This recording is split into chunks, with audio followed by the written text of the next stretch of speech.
కథలెన్నో చెప్పారు, కవితల్ని రాశారు, కాలాలు దాటారు, యుద్ధాలు చేశారు. ప్రేమలో తప్పు లేదు, ప్రేమలో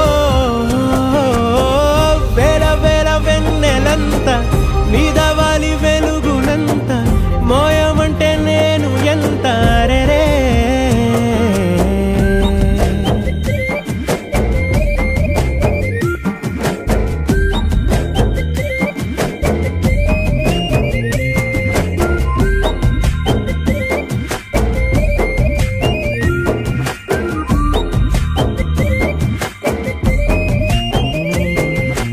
ఆకాశం తాకాలి అని ఉందా, నాతో రా చూపిస్తా